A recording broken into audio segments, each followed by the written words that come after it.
conocen, para que no se nos dicho cosas así raras. Mi nombre es Félix Morales, acá está mi correo por si después me quieren contactar. Después probablemente esté dando otra clase también, pero ya bastante más hacia el final. Así que si me quieren contactar en el medio, eso sería una manera. Otra manera sería a través de Julián. Bien, entonces la clase de hoy lo que tiene por contenido en realidad es el contenido de las clases anteriores. Cada cierto tiempo tendremos una de estas clases que hemos llamado prácticos, pero que no necesariamente van a ser un caso clínico. Pudieran ser otro tipo de texto, pudiera ser, no sé, una mesa redonda de otra manera. Digamos que eso en realidad lo decidirá el que toma la palabra en el espacio. Mi idea hoy, no sé cómo serán nosotros, pero mi idea hoy es trabajar un caso, se los enviamos por email. El caso se llama Un caso de anorexia, goce, amor y odio desde la perspectiva psicoanalítica. Trabajaremos las primeras 11 páginas, creo que es. Mi idea es que lo trabajemos, es decir, con plural, en conjunto, dentro de lo posible y dentro del feedback que estén ustedes dispuestos a dar. Estoy un poco emocionado hoy, así que si empiezo a hablar muy rápido, por favor díganme, Félix. Sí, dígame, cálmate un poco. Además que, claro, está el... ¿Por esto ya? Sí, es por eso. Acaba de publicar un libro. Sí, lo presentás ahora. El 25. Con Bruno. Claro, con Bruno y Paula Hochman y Emilio Rodríguez. Entonces, me acaban de dar eso, entonces estoy como muy emocionado. Te voy advirtiendo, 25 de junio, paro nacional. Sí. Transporte. Veremos qué pasa.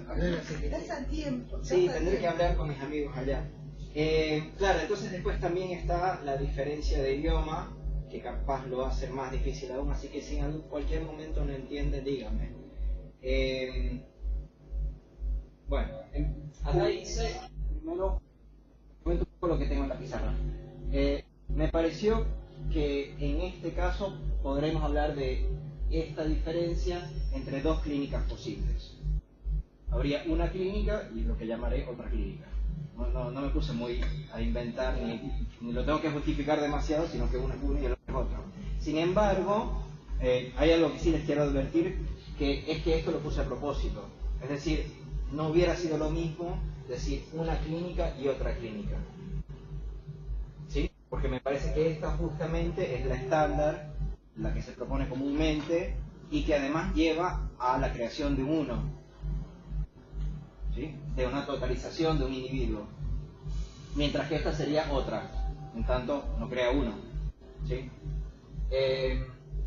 Entonces acá tengo, ¿será 6? Sí, 6 líneas diferentes, donde pretendo que los podamos comparar, qué hay en cada una de estas líneas. Dejé uno como medio sorpresa, que las podamos ir construyendo entre todos. ¿Dónde se? Claro, entonces está 1, 1, 2, 2, ¿sí? O sea, la primera línea de una clínica es individuo y otra cosa. La segunda línea, en una clínica tenemos un signo de interrogación y en la otra tenemos qué se dice, ¿sí? Entonces, digamos, en contraposición al individuo, que es lo que hay en una clínica, en otra clínica tuviéramos otra cosa. ¿Qué se dice? Es una pregunta de otra clínica, mientras que en una clínica tuviéramos otra pregunta. Y bueno, la idea es que a través del desarrollo vayamos llenando acá donde están los signos de interrogación.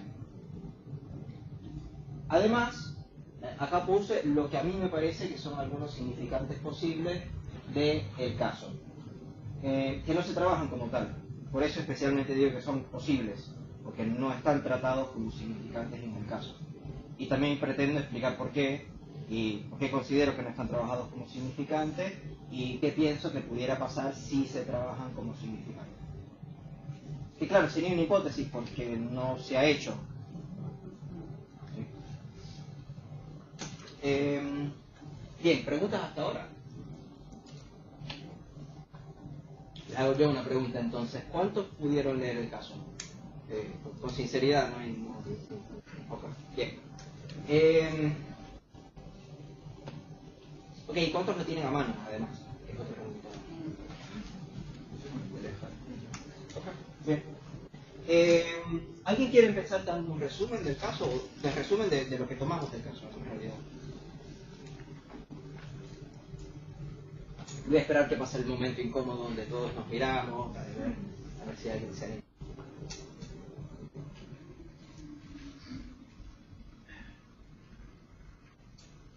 Bueno, comienzo yo entonces. En resumen, bueno, empecemos en verdad con el abstract de la autora, porque no sé si vieron que tiene abstract, cosa que es medio rara. Este caso, a mi juicio, tiene unas cosas muy buenas y otras cosas que son no tan buenas.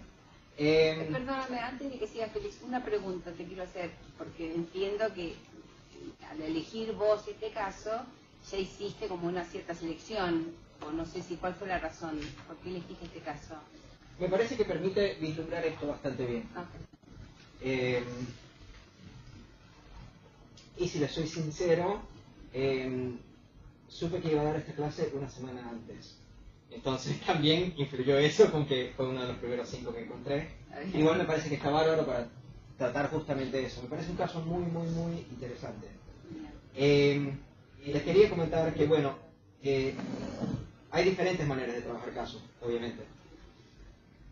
Por lo menos la que yo sigo y que he visto que se sigue en apertura, es que, por ejemplo, Leticia Hernández Valderrama no sería un factor que directamente juega acá. ¿Sí? Leticia Hernández Valderrama fue la autora del texto, Sí. y se asume que también fue la analista que llevó adelante el caso. Sin embargo, por lo menos a mí lo que me interesa no es tanto, porque si nos fijamos en ella, estaríamos de este lado, ¿sí? Porque sería ella quien, a través de sus cualidades, fue la que... Pero, obviamente no es que el autor no importe, porque el autor, o el analista en realidad, trabaja ahí, ¿sí? Es una persona que influye en cómo se lleva adelante un análisis. De hecho, justamente eso es lo que vamos a poder ver acá, cómo Leticia Hernández Valderrama llevó adelante un análisis. Pero es justamente eso lo que nos va a interesar, cómo se lleva ahí, porque no nos importa si Leticia Hernández Valderrama es alta, si es bajita, si es gorda, si es flaca, qué color de pelo tiene, qué color de ojos tiene, etc.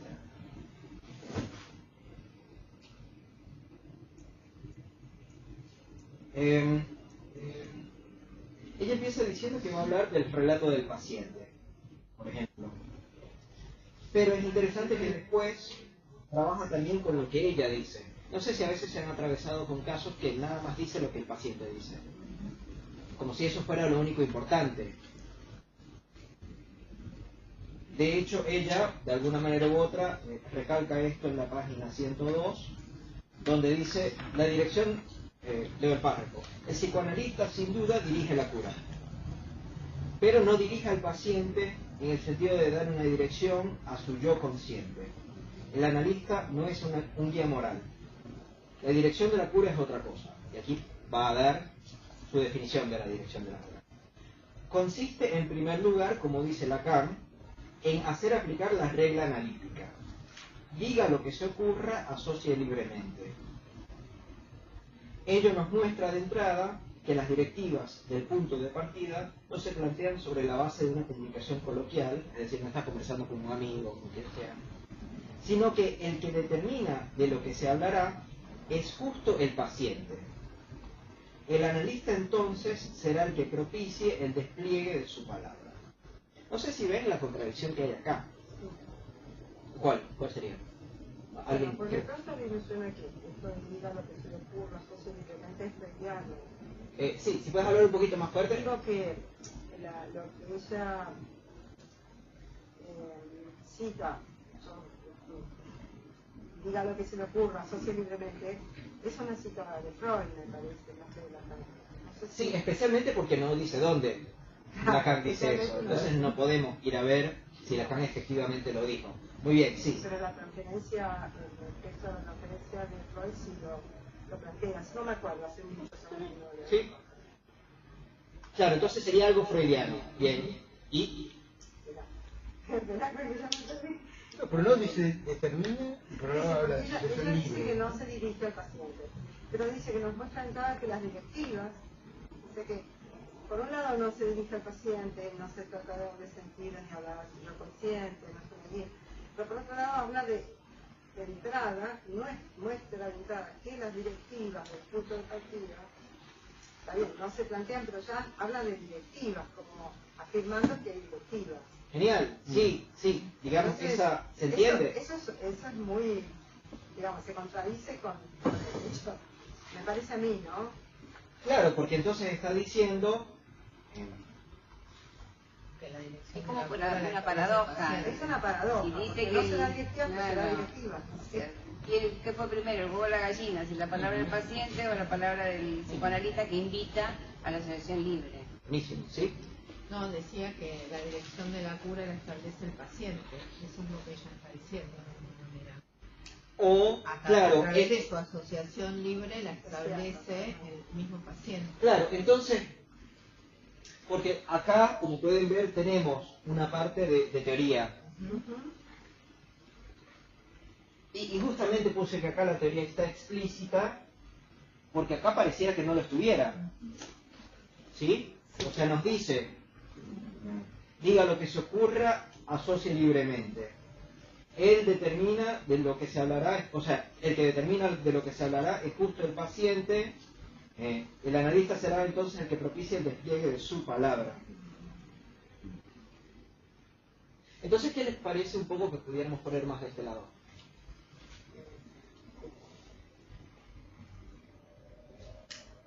Esa frase como inicia es una frase que se repite desde hace 30 años y es de la dirección de la cura y era un elemento, digamos, asustador. Cuando usted viene un paciente, no tiene que dirigir al paciente, el analista dirige la cura. De modo tal que eso llevó a una clínica del silencio. En tanto te posicionabas en analista puro y duro, estabas a la espera, ¿no es cierto?, de que aparezca no sé qué significante. Y es importante que haya aparecido eso porque vale la pena para no asustarse en ese punto. Y el analista más de una vez se va a la banquina. ¿Sí? Sí. Es decir, más de una vez se ve en posición de satisfacer alguna demanda, de hacer de coaching. Lo digo abiertamente, porque si no estamos postulando, digamos, una posición que terminó en una cosa ridícula y funesta, que era el tipo silencioso. ¿Sí? ¿Para qué? Tenés que saber que estás haciendo de coaching, tenés que saber que ya te fuiste a la banquina, tenés que saber, tenés que estar atento en relación a eso para poder volver. Claro, pero además el analista silencioso, ¿por qué silencioso? Teóricamente. Sí, teóricamente. Sí, después, no sé, los mamos que tenga... Por el tema de la neutralidad y la abstinencia, o por ofrecer un lugar vacío desde Lacan para que se realice el deseo del otro. ¿Silencioso en qué? Porque puede ser silencioso en su propio deseo o silencioso en hablar. No, silencioso en hablar. ¿Cómo? ¿Silencioso? En hablar, en no intervenir. Claro, porque entonces... A ver. Ahí habría que poner teoría implícita Ok. en la clínica. Sí. Y no diría incoherente, pero sí con digamos con contradicciones. Bien. Inconsistente o Claro, contradictoria. porque Una teoría implícita contradictoria. porque ¿qué es lo que está buscando? ¿A qué te referís?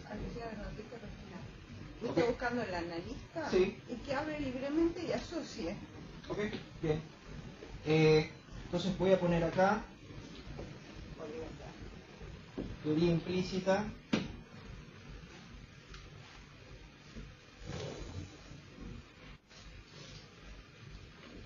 Después lo vamos a llenar acá con algo más, pero a eso iremos un momento después.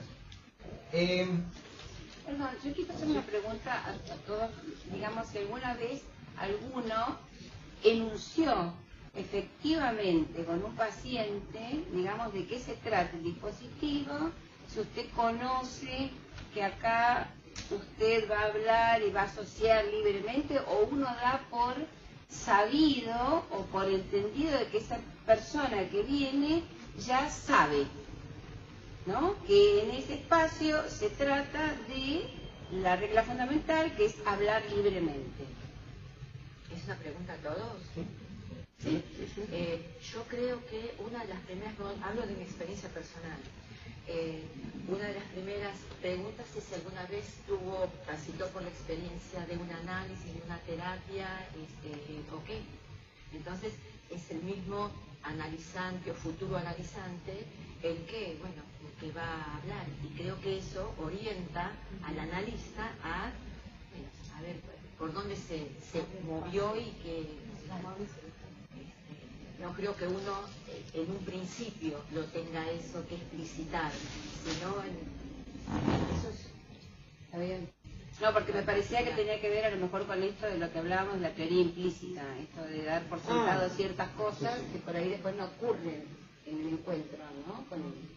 Pero claro, pero a ver, si el analista después le dice, bueno, ¿y qué piensas sobre eso?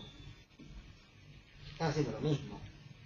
¿Sí? O sea, sí, es una invitación, supongo. Claro, Claro. Pero más allá de eso, después tendríamos que preguntarnos si efectivamente se trata de eso.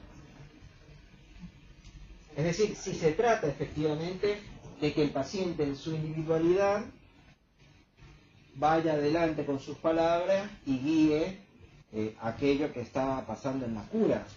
O si se trata de que un analista más bien haga intervenciones, por ejemplo, para ubicar significantes, y así se adelante en la cura. Lo otro, dejarlo y el analista silencioso supone que lo que opera es la palabra, cuando en realidad lo que opera es el significante mediada por una operación del analista. Que aquel que dice en este momento, esto no lo entiendo. Sí. ¿No? Es decir,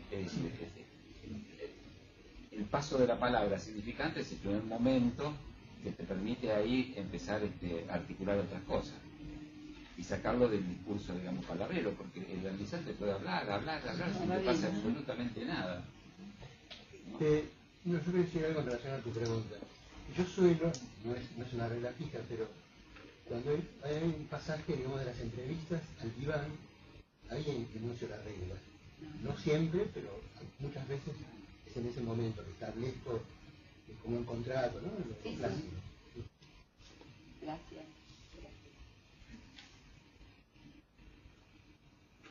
Porque además justo antes, digamos, estas son las partes donde ella todavía está, digamos, haciendo una introducción que es más teórica antes de hablar sobre el caso. Y dice, debo recordar, esto está en la página 111, dice, debo recordar que la intervención de un psicoanalista en el curso de una sesión no es un medio que viene del exterior a operar sobre el proceso analítico, sino que debe ser considerada como la manifestación de lo que ocurre en esa relación. La orientación de un análisis puede dirigirse siguiendo diferentes momentos o fases de la cura, que se irán presentando en función del tipo de relación que el analizante tiene con su palabra. ¿Qué página dijiste? 101. Disculpe. Voy de nuevo entonces. Asoció libremente. Debo recordar que la intervención de un psicoanalista en el curso de una sesión no es un medio que viene del exterior a operar sobre el proceso analítico, sino que debe ser considerada como la manifestación de lo que ocurre en esa relación. Que es más o menos lo que estamos hablando. O sea, hay una relación que de repente al analista se le ocurre algo, por esa misma relación que hay ahí. La orientación de un análisis puede dirigirse siguiendo diferentes momentos o fases de la cura, que se irán presentando en función del tipo de relación que el analizante tiene con su palabra. Es decir, cada vez el analizante tendrá una relación diferente con su palabra. Así, en un análisis siempre hay tres: el analista, el analizante y la lengua que hace el lazo. ¿Sí ven el individualismo acá? Exacto. ¿Sí? Sí. El analista, el analizante y el lenguaje que hace lazo. O sea, el 3, si vos te quedás en una conversación analista-analizante, estás en la cosa especular, dual. Claro, por ejemplo, en Imaginario. los esquemas lo pudiéramos armar así. Claro. A Está bien, pero yo diría que antes de... sí, en el esquema lo podés armar así, a esa relación dual imaginaria que termina en una cuestión agresivizante, vamos a ver. Pero esto se da de entrada, esta relación dual. Hay, dice acá, hasta una confrontación de los cuerpos.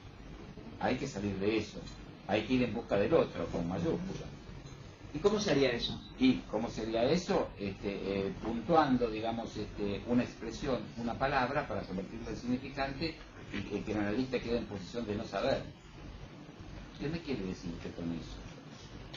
Para remitirlo a qué? A el gran otro, al tesoro del significante, si querés. Ok. Entonces, acá sería una cosa, que sería el encuentro con lo propio, mientras lo que tú estás planteando es otro tipo de clínica, ¿no? Que sería, más bien... ¿Cómo? Que instala la terceridad, que rompe la situación dual, que instala la terceridad y va en busca del cuarto.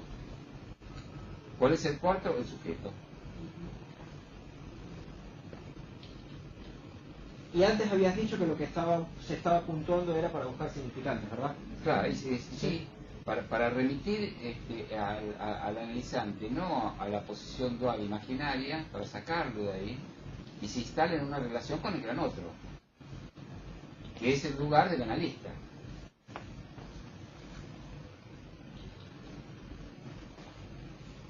Búsqueda de El semblante, significantes. ¿no? Me refiero, no. Me refiero al semblante, no me refiero a una posición efectiva del gran otro.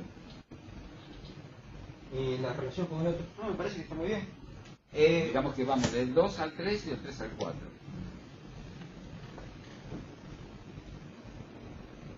Cuatro es alcanzar el sujeto vía interpretación, digamos.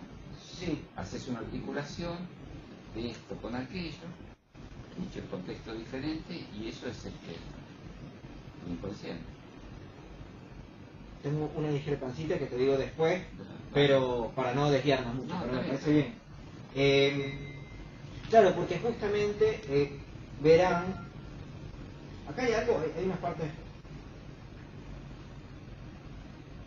en la página 103, donde está hablando ya del caso. El analista dice, ¿tú cómo te sientes? Porque viene la madre y la madre empieza a hablar, cosa que les habrá pasado más de una vez si han atendido especialmente niños, la madre es la que empieza a hablar. Igual, esa no es un niño, tiene 21 años, ¿no? Entonces digo, ¿por qué el analista en ese caso autoriza que ingrese la madre? No lo sabemos. No lo sabemos, e igual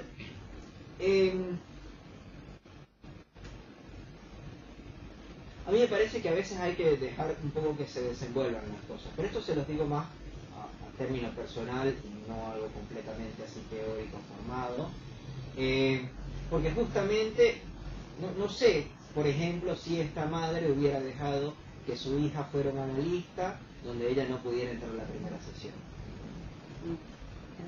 ¿Sí?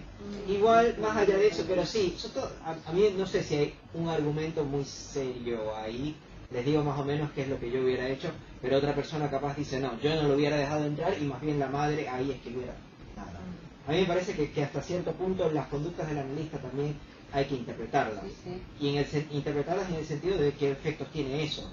Porque el efecto que tiene es dejar que la madre empiece con este soliloquio, ¿sí?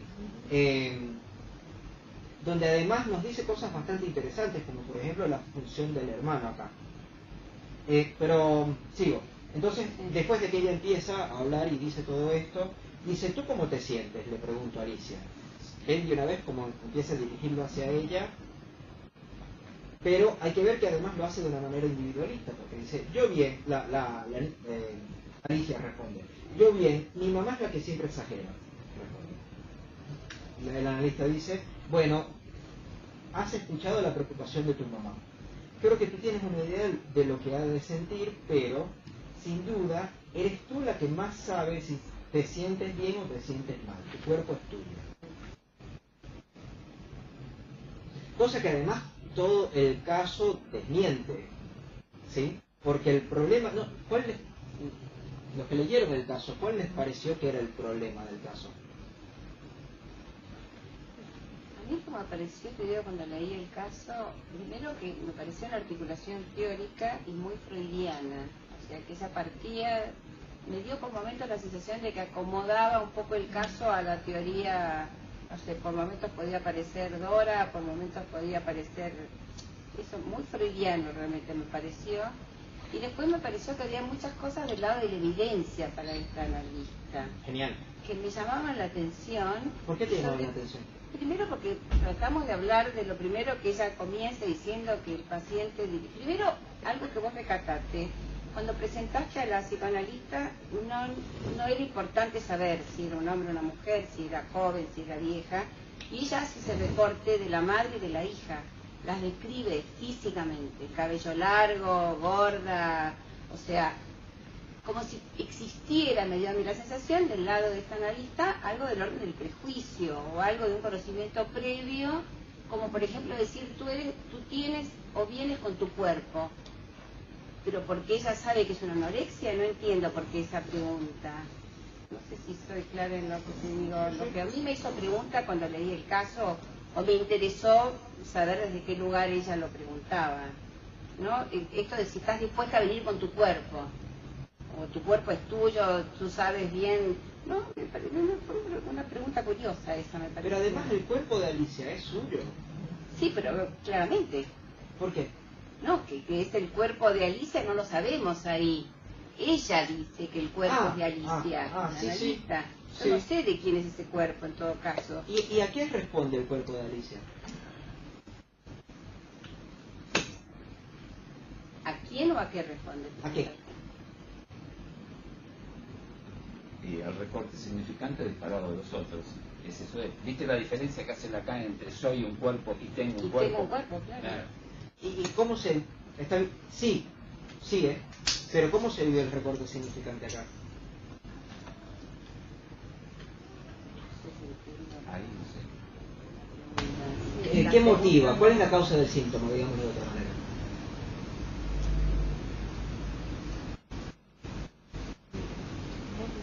Ella menciona algunas veces, creo, ¿no? Lo leí, la verdad que una sola vez.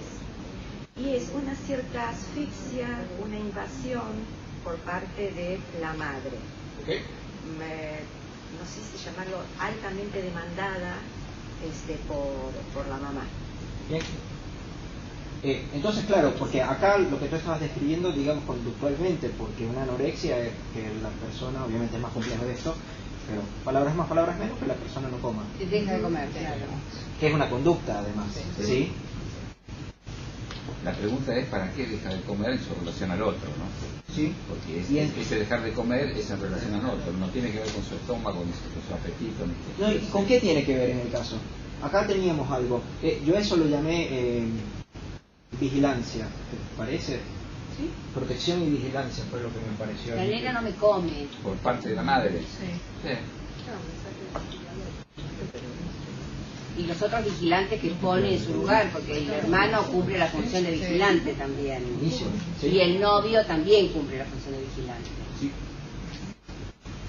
Por eso, supuestamente por eso la madre está fascinada con ese novio, porque de alguna manera, como ella lo relata después, cumple algo de esa función. Se está demandada por todos lados. Pero el novio tiene otra función, ¿se acuerdan? No lo puedo bajar. Tiene un restaurante el novio, si no entiendo. Sí, tiene un restaurante, cosa que me parece que pudiera ser interesante en un caso de anorexia. Claro. No es nada más que tiene un restaurante, sino que además La alimenta.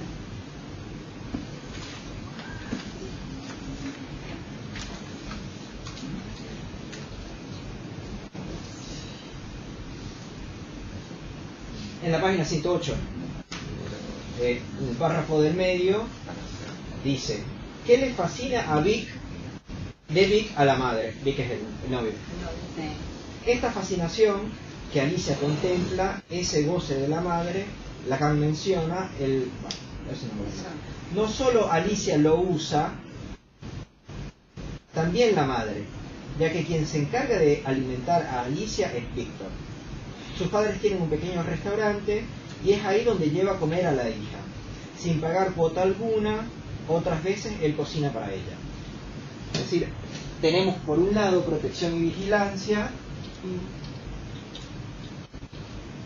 y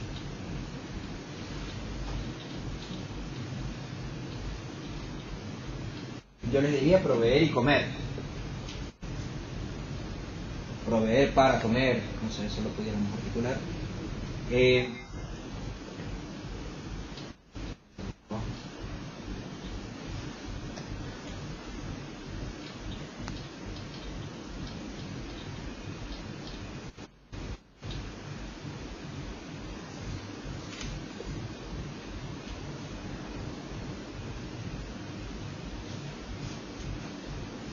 Bien, entonces, en vez de conceptualizar un caso de anorexia, pudiéramos decir que esto se trata de un caso de protección, vigilancia, no sé cómo se dice eso, proveeduría, provisión, buenísimo, gracias, y comida. Que además nos ayudaría a alejarnos un poco del tema de las conductas, porque anorexia es una conducta. Mientras que si hablamos de protección, vigilancia, son temas un poco diferentes, porque incluso se puede vigilar sin estar vigilando. ¿Sí? Viste acá que ella dice, quiero dejar a Vic, pero no puedo. Hay tantas cosas que me ligan a él, por ejemplo, a mi mamá le fascina. Claro, y esta es la fascinación. Por eso voy poniendo acá algunas de estas cosas. Bueno, ya he puesto acá algunas de estas cosas que ahora estamos hablando, ¿sí? Porque me parece que estos son, digamos, los nódulos del caso. Es decir, para mí, el caso no se juega en si ella come o no.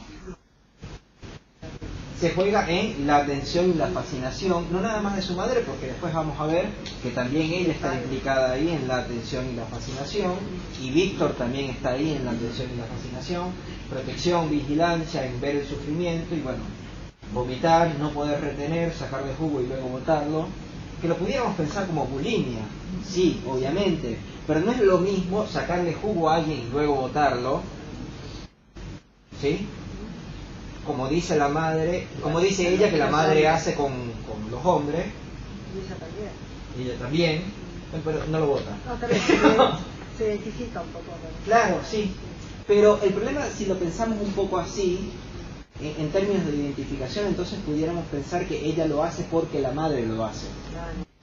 Y me parece que justamente lo que queremos poner en juego es que se trata de una escena, ¿sí? De una trama, de un tema, de un asunto, de un juego que se está jugando, una partida que se está jugando ahí, donde la sufriente, por lo menos la que nosotros escuchamos, es Alicia.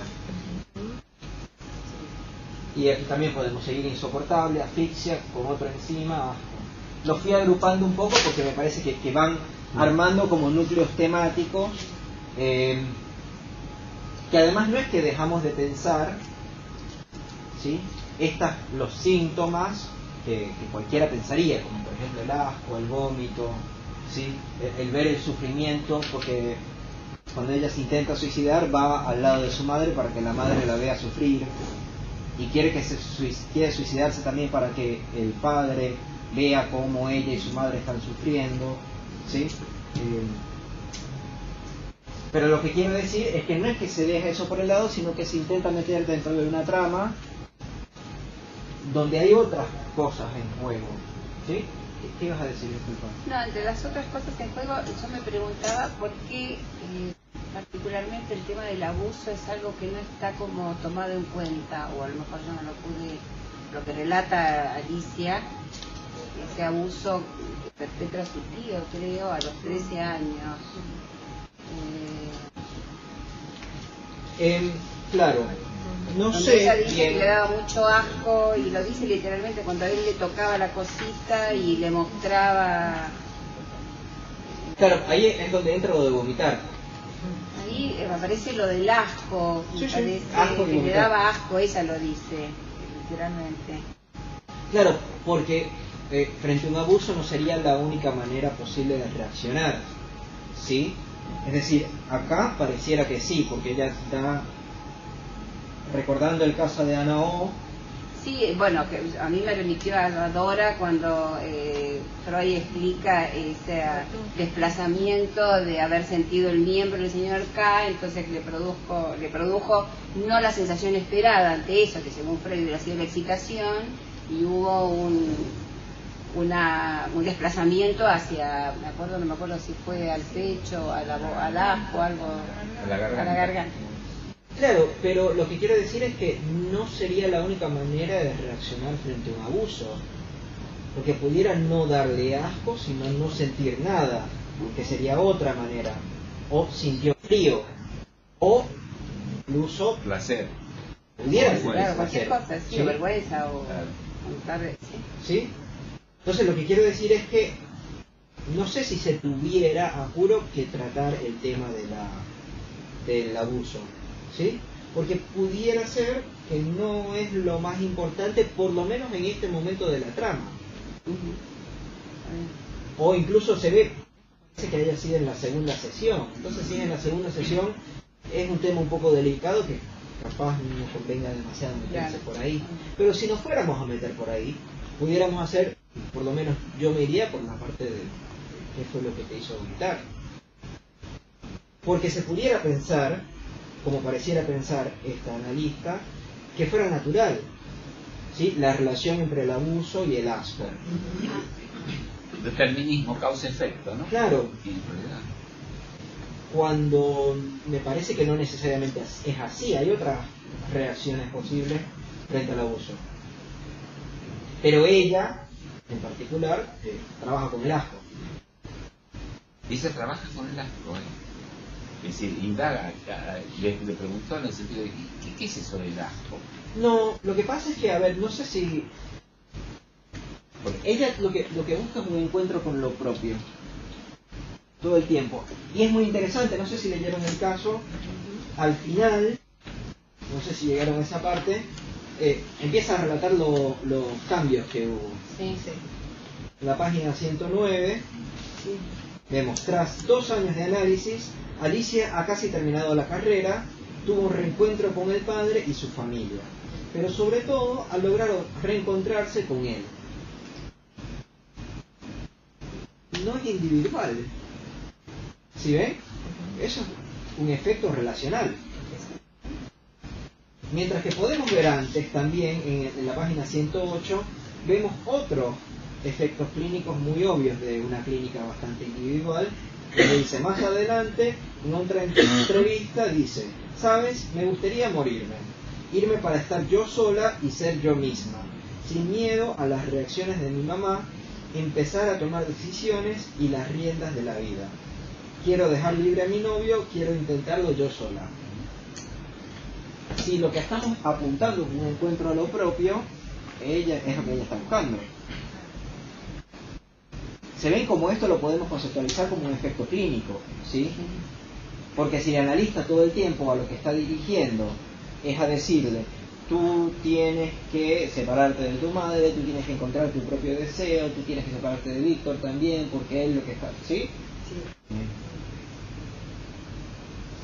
Irme para estar yo sola y ser yo misma, sin miedo a las reacciones de mi mamá, empezar a tomar decisiones y las riendas de mi vida. Pero es horrorífico a la vez, porque la manera que ella conceptualiza esto es a partir de morirse.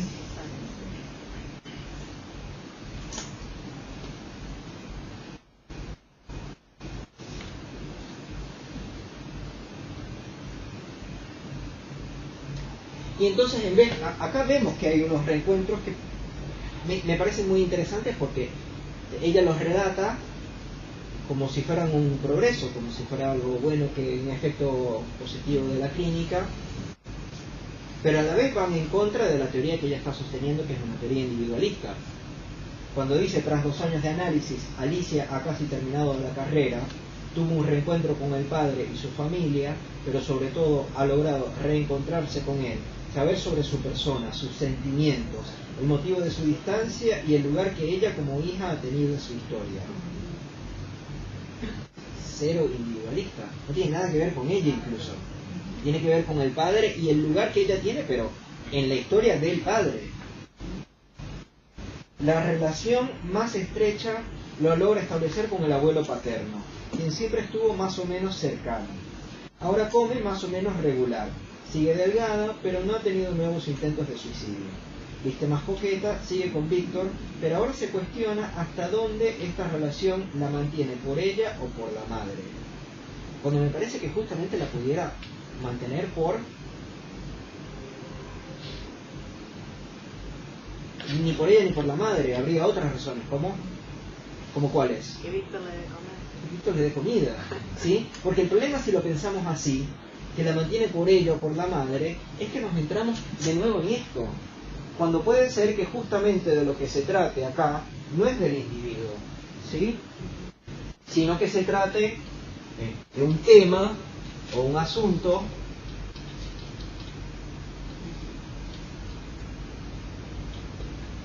que sea la comida.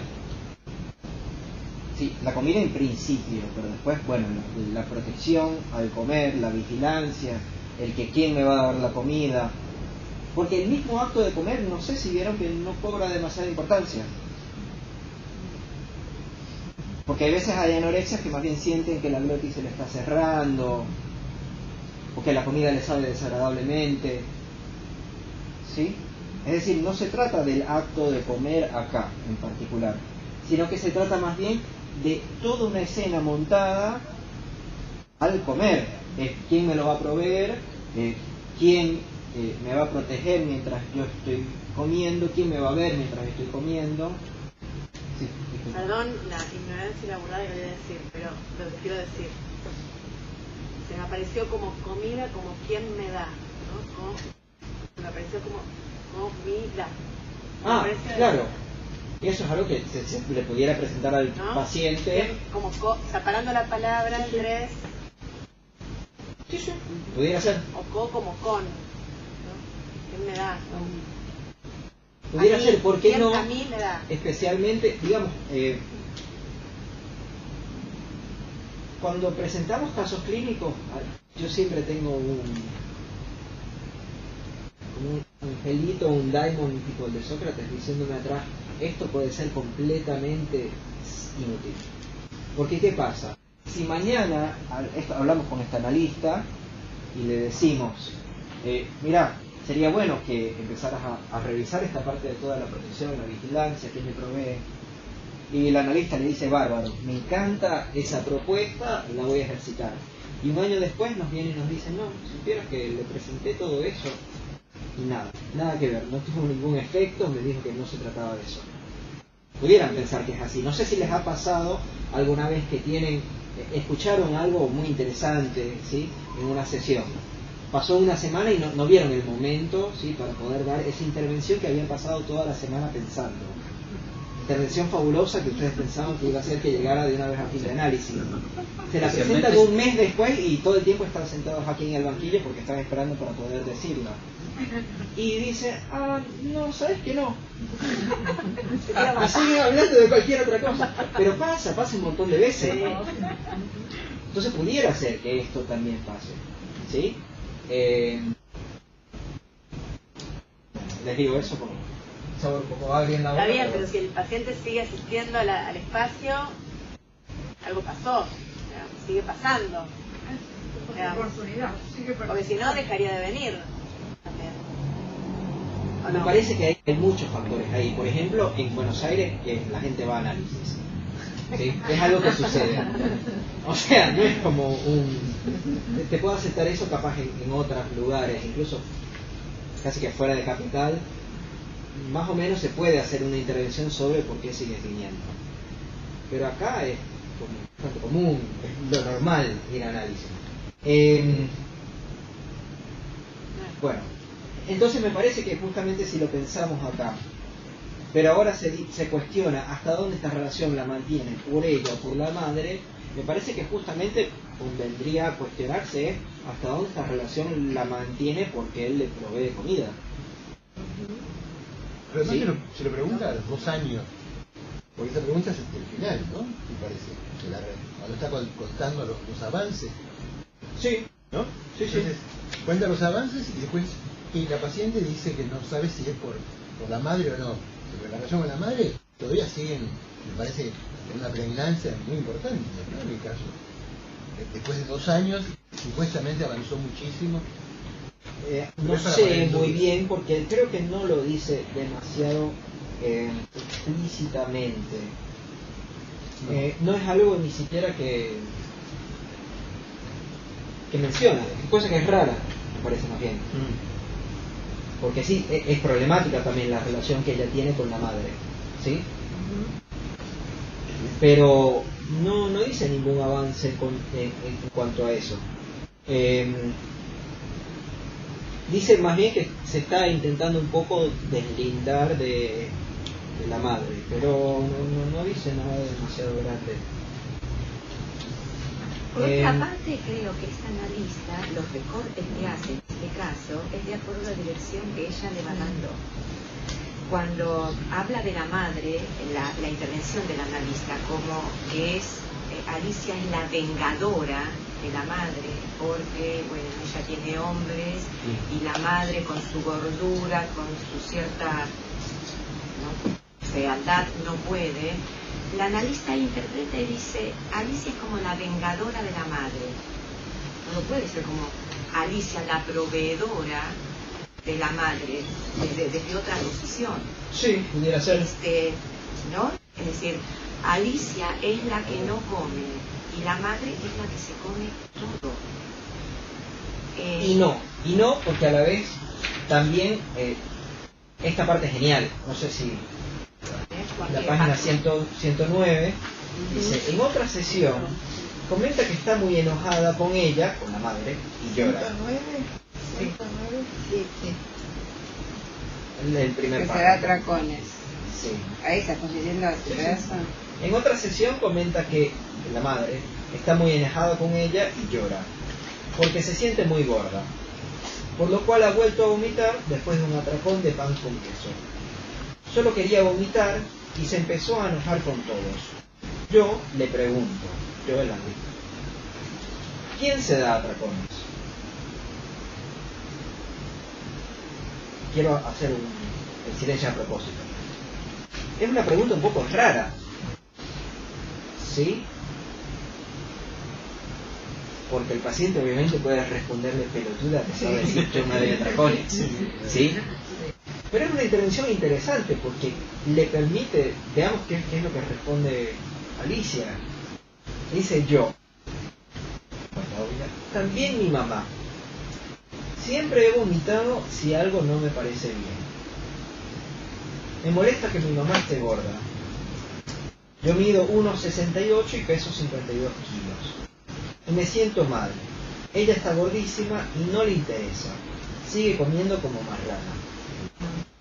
A mí me parece esto algo importantísimo.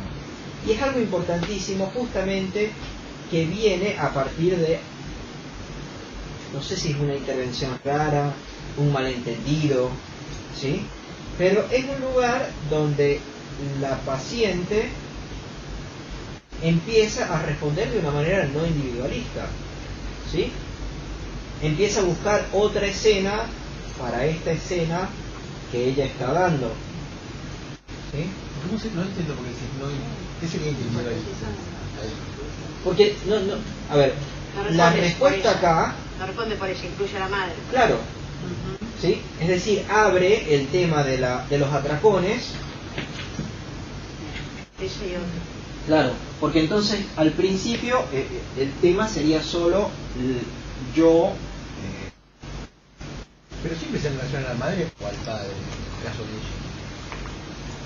Sí, pero no necesariamente, digo, no se enfoca así acá, la analista. Y se ve que cada vez más la paciente empieza a tomar ese enfoque también. ¿Sí? Como si fuera en vez bueno. de preguntarle sobre la relación con la madre o el padre, o decir que se enfoca en lo que ella siente, lo que a ella le pasa, ¿no? Sí, perfecto. Y lo raro, me resulta raro, es que, bueno, primero está esta pregunta de quién se da atracones, que no es una pregunta de, o sea, porque te acaba de decir que ella se da atracones, entonces no es una pregunta individualista. Porque sería una pregunta ridícula, individualista, te acabo de decir que yo me doy atracones. Sino que más bien sería una pregunta de quién más se da atracones. ¿Sí? Como, y al hacer eso, lo que se hace es abrirlo al tema del asunto. Vos decís incluir a alguien más en esa escena que se viene desplegando. Bueno, una otra edad, ¿no? Un otro, ¿Quién más? claro. ¿Quién? Un otro, ¿no? Claro. Y además, me parece que justamente ahí pudiéramos empezar a pensar algo donde se empiece a desustancializar esto de los atracones, en el sentido de que no soy yo nada más la que estoy haciendo atracones, sino que hay alguien más que también hace atracones. Entonces, ¿cómo es? O sea, ¿por qué hago yo atracones? Lo dice justo acá. Dice, yo también, mi mamá, siempre he vomitado si algo no me parece bien.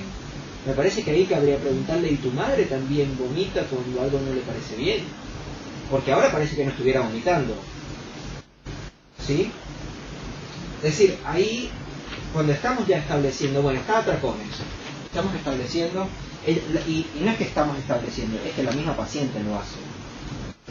Cosa que tenemos que retornar a esto que dijiste, que también vemos son los recortes que hace la analista acá. Cosa que es obvio, pero es algo que puede ser tan obvio que se pasa por alto.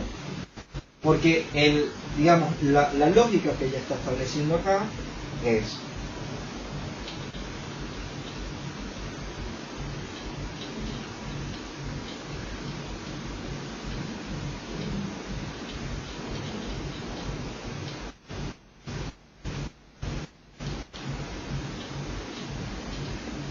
es esta, algo no me parece bien, por lo tanto hago un atracón. Félix, en México, atracón es comer mucho nada más. ¿O tiene No tengo la mínima idea. Soy de Venezuela, no sé si ahí... No, quizás yo estoy en otro país por eso. Sí, No, pero sí, quería sí. saber si en México atracón, cuando se dice comúnmente atracón, es comer mucho o se tiene otro... No sé, capaz tenga también el significado de atraco, de asalto, claro. Ajá. Pero no tengo la mínima idea. No, porque Por el atracón. acá Hay en una cosa más Argentina, sexual, más del de lado atracar, de algo de erótico, de Es que- no sé cómo se podría decir. Porque atracar es también esto, ¿no? El atracón, el de... Sí, pero también atracar está el como asalto. asociado a algo. No, Pero- hay una parte en que ella relata que quiere volver a su vida anterior, en la que era vivía de relajo, cuando ella dice que tenía muchos novios, que salía mucho.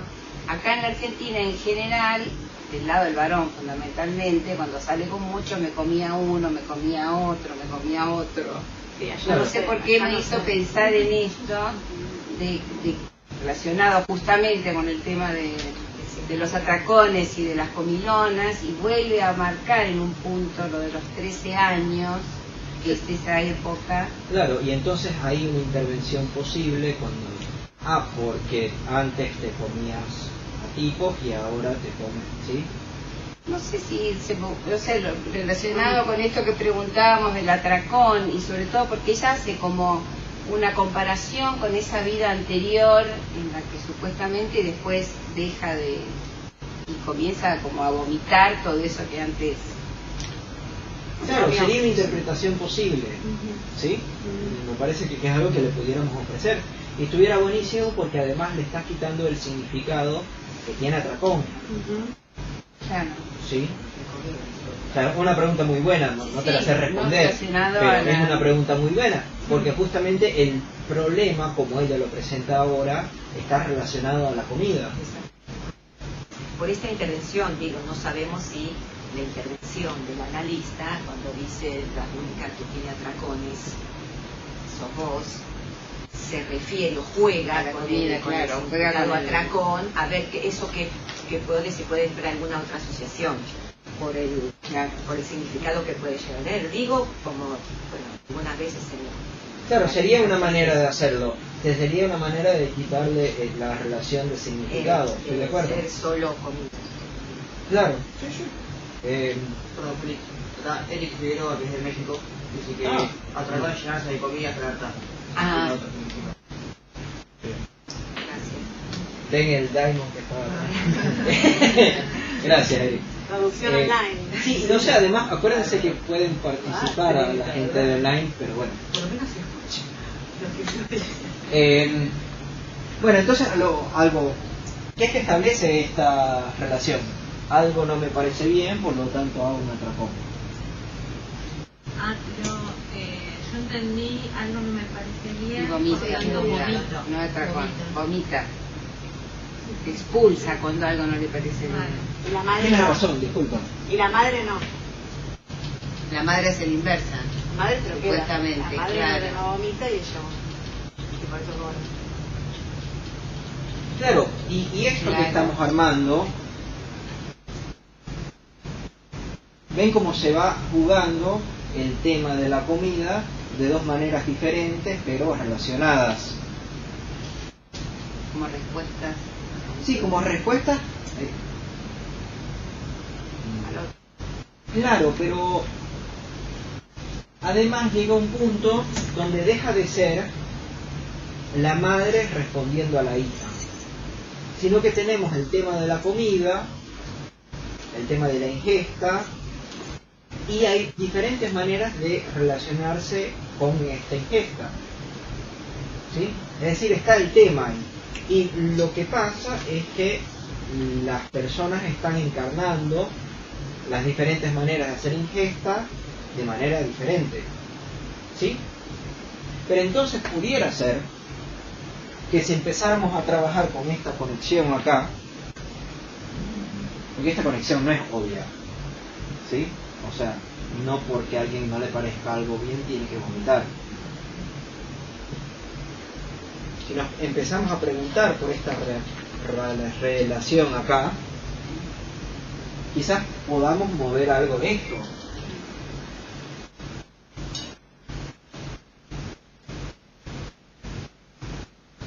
Uno como psoriasis ya lo exquisita.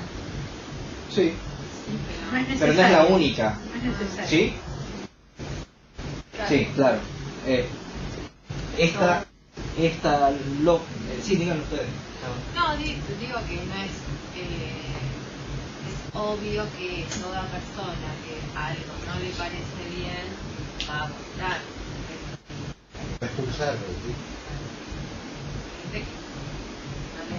Pero además, ella dice, algo no me parece bien, no es que algo no me gusta, ¿no? Que una comida no le gusta, como si estuviese hablando de no solamente de la comida, ¿no? ¿Qué cosas, se me ocurre a mí una pregunta, qué cosas no le parecen bien a ella? Claro, y así como también lo haces con los hombres, hay una parte, te voy a dar la palabra, hay una parte donde a mí me parece fantástica, ahí me parece una de esas oportunidades perdidas. En la página 107, donde está hablando la paciente, digamos, y dice, recuerda que su mamá comparaba a todos los hombres con su papá. Y luego decía, a los hombres hay que sacarle jugo y botarlos. Me gustaba que sufrieran y por eso también los engañaba. Eso de sacarle jugo y botarlos me parece que habría que intervenir ahí y decir, la comida, ¿sí? Por ese mismo tipo de cosas que estás diciendo, como que no está precisamente hablando de la comida. Y de hecho es un caso donde, repito, a mí me parece que la comida tiene muy poca preeminencia. Nada, No, se desustancializó absolutamente, ya no es más la comida, estamos hablando. Por eso a mí se me había ocurrido, es muy difícil y no sé ni cómo ni nada, no sé, pero se me ocurrió el tema de la pulsión, la fórmula de la pulsión, porque tiene que ver con la demanda, Sí. ¿no? Entonces acá es pura demanda, es todo vinculado con el otro, ¿no? Con el novio, con la madre, con el padre, ¿no? Ahí hay, ¿qué está pidiendo? ¿Qué lugar ocupa? Sí, pero también hay otro. En el no sé si tienen el materno de la función, que es así.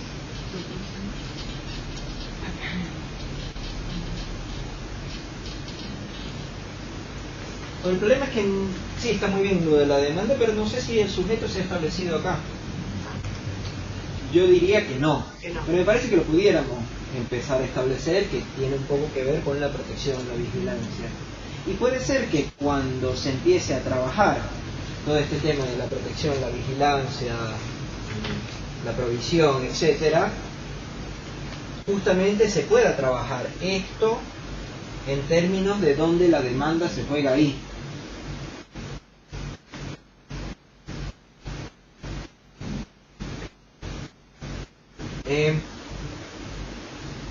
Vayamos redondeando un poquito esto. En vez de qué se... porque esto es si habláramos de qué se dice, pero ahí justamente en el caso no se está hablando de qué se dice, se está hablando de otra cosa. ¿Cuál sería como la pregunta fundamental? ¿Del analista? En cuanto al decir, sí. ¿Quién? Sí, ¿quién? ¿Quién lo dice? ¿Ven que es una pregunta completamente diferente?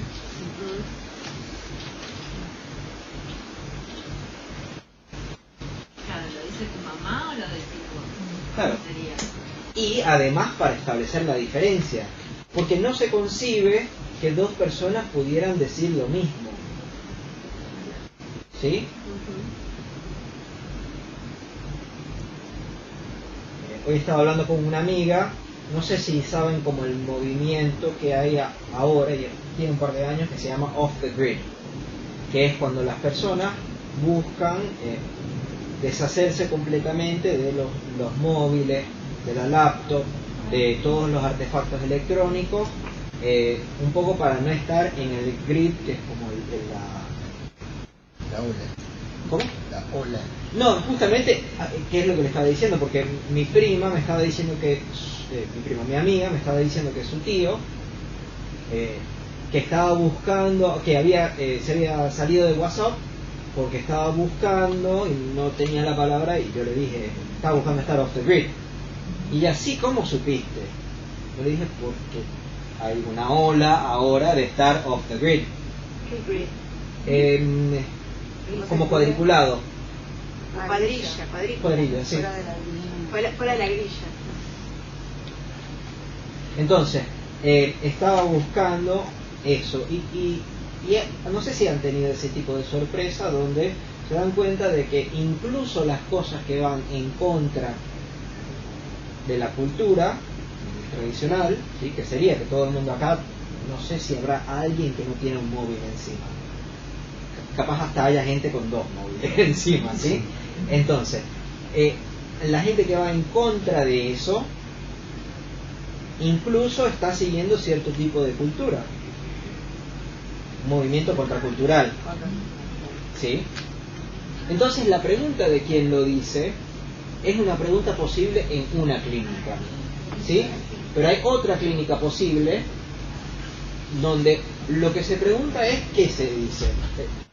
Entonces, más bien analizar por qué se buscaría estar off the grid, por qué se buscaría estar descomunicado, incomunicado electrónicamente, ¿sí? ¿Qué función tiene eso dentro de la sociedad? Y no necesariamente tiene que ver con la persona que lo diga, es decir, ¿por qué tú quieres estar? Porque al fin y al cabo, digamos, yo lo pude adivinar porque hay mucha gente que lo hace, ¿sí? ¿Qué ibas a decir? No, si pensabas en la anorexia en ese sentido, no se piensa como ir en contra de la cultura del consumo, por ejemplo, ¿no? Como un síntoma de la época de no al consumo que impone el capitalismo, ¿no? Sí, pudiera serlo, no al gadget. pero habría que ver si en este caso se juega así.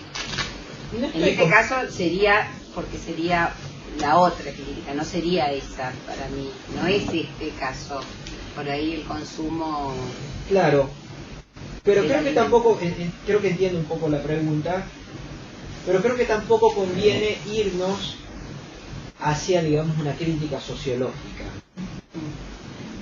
Porque, no sé, a mí lo que me interesa, por lo menos, me parece la sociología fascinante, sí, pero no es psicoanálisis, me parece que hay una diferencia exigible entre los dos.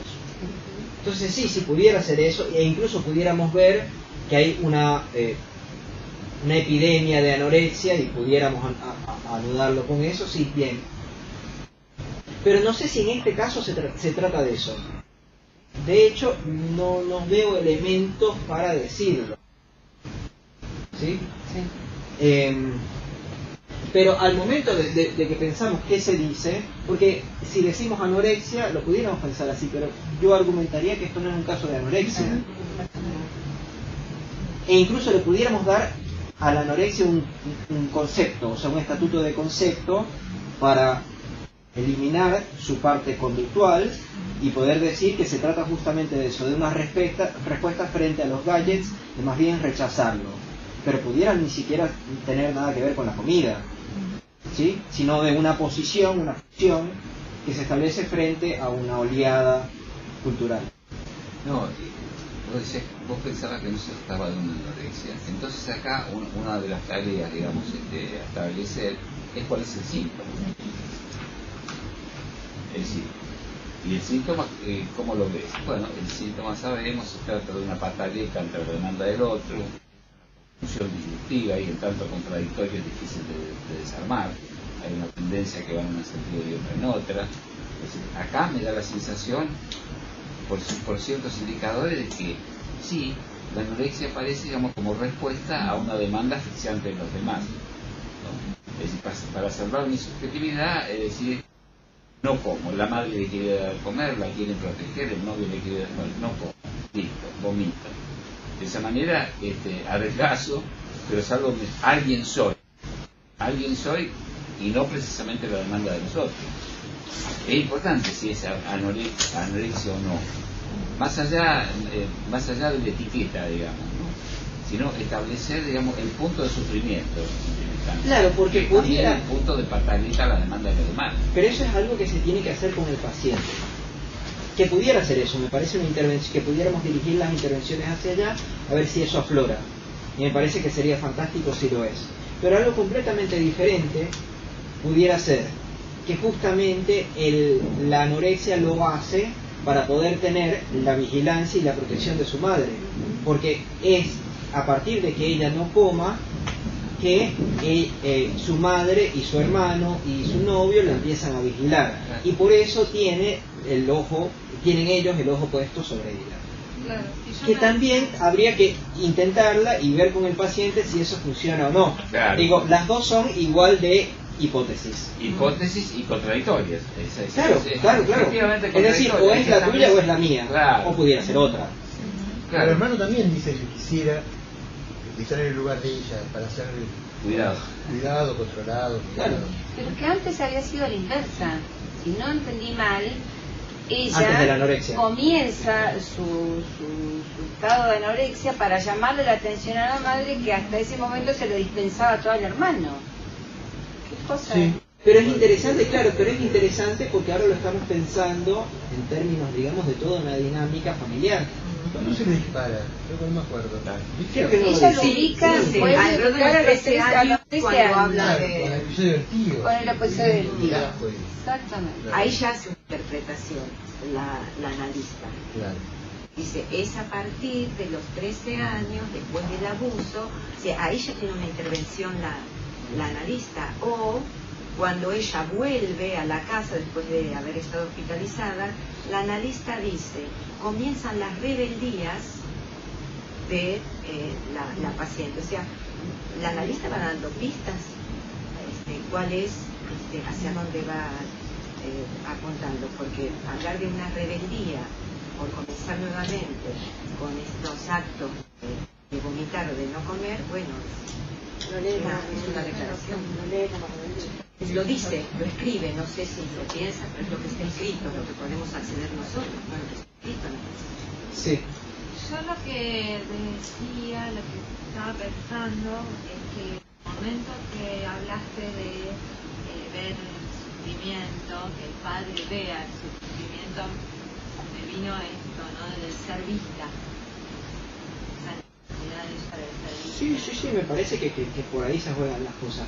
Pero incluso no sé si diría que es necesidad, diría que es necesidad de ella, pero no sé si viene de ella, ¿sí? Porque además es la madre la que le pide que después de que el padre se va, Alicia vaya a dormir con ella, ¿sí? Y en cuanto a esto, ¿qué dicen para retomar el tema de que lo que estamos viendo es el caso visto a través de los ojos de esta analista? Sí, pero me parece que justamente eso es lo que nos permite ver que hay dos clínicas diferentes, ¿sí?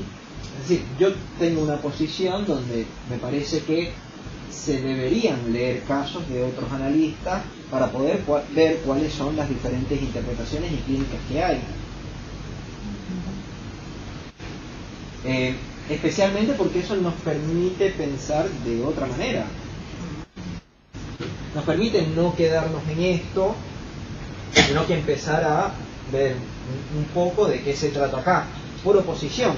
Porque pudiera ser también que nosotros pensemos que estamos haciendo esto y que en realidad estemos haciendo esto, con otras palabras. Porque no importa, acá lo pudiéramos no escribir con otro. Acá ¿Por qué busca reencuentro? ¿Dónde está el reencuentro? Ah, claro, porque sería reencuentro en contra de... digamos que esto sería más como lo que me parece que se está perfilando como una meta de fin de análisis. Acá, ¿qué creen que vendría? El reencuentro con la familia me parece que es algo que está pasando ahí, que además cambia un poco los lazos sociales que se van dando en toda la familia. A partir de ella cambia toda la familia, ¿no? No decías encuentro con lo propio, sería de Claro. Pero esto sería en contra de la búsqueda del significante. Sería, digamos, esto lo pudiéramos llamar la parte más ética, digamos, ¿sí? En el sentido de qué es lo que estamos haciendo, hacia dónde nos estamos dirigiendo. Pero acá sería como el punto, digamos, final. No lo llamaría final porque me parece que falta bastante. Pero acá, en vez de reencuentro, ¿qué les parece que pudiéramos poner?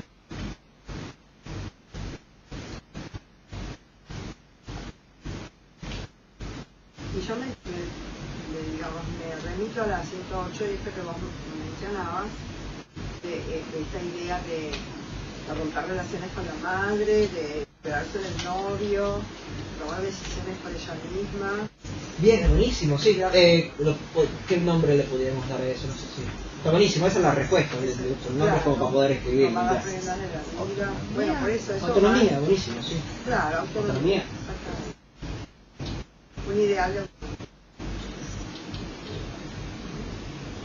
autonomía, responsabilidad, independencia, que solo es posible además, es decir, no es que estas sean 6 cosas completamente diferentes, sino que forman parte de una red conceptual, que sería difícil pensar, por ejemplo, la autonomía sin pensar en el individuo, o cómo llegamos al individuo si no preguntamos quién lo dice. Sí. Y acá, Julián, ¿qué hora es? Ya está ahora.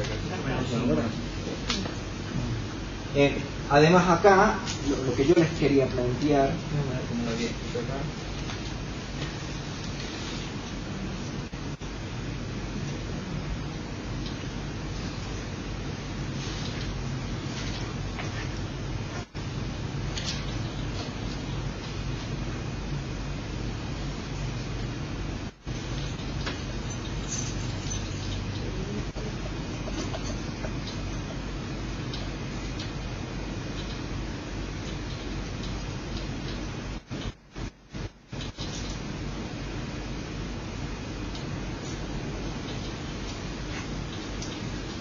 Es que acá, si bien habría una teoría explícita y supuestamente coherente, acá tuviéramos una experiencia supuestamente ingenua y pura.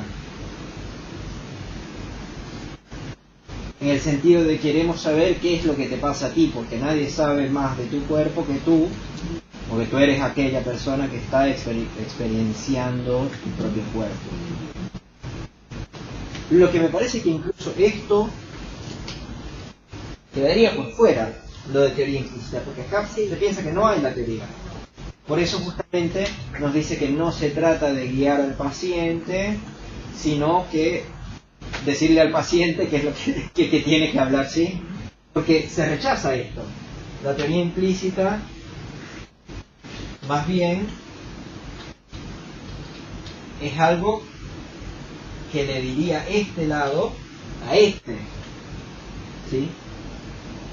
O sea, como nosotros estábamos haciendo, ¿se acuerdan del párrafo donde estábamos hablando que el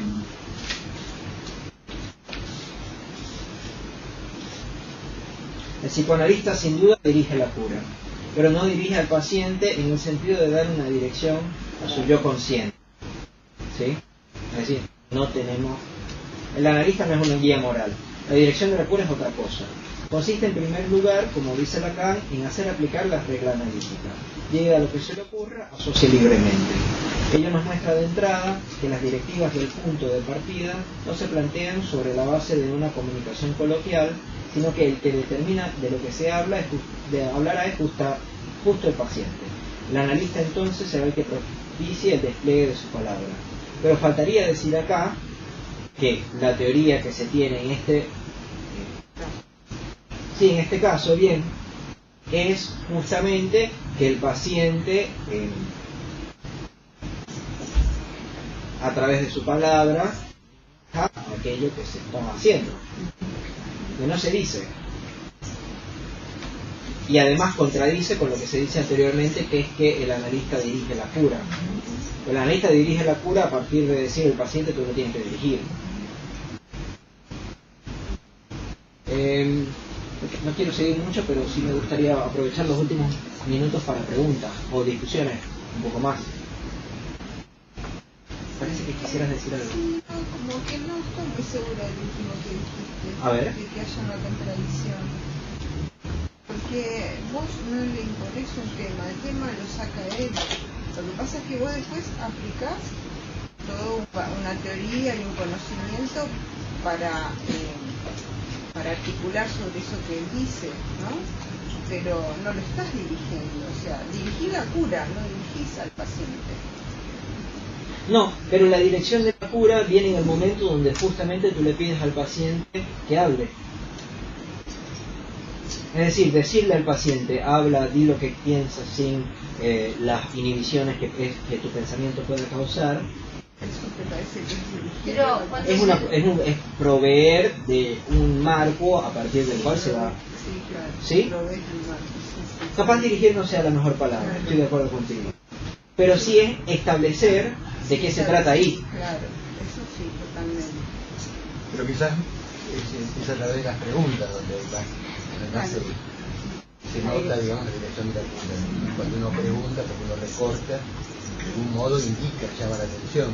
O no pregunta, o no recorta y no dice absolutamente nada. Sí, pero sí. No, decía simplemente entender que cuando hablamos de dirección de la cura es desde una posición teórica, por ejemplo, ¿no? Desde un marco, desde donde uno después interviene, interpreta. El poder discrecional del oyente, ¿no? Que decide de qué se está hablando. Sí, pero incluso, a ver, me parece que eso lo pudiéramos tomar y decir el poder discrecional del analista.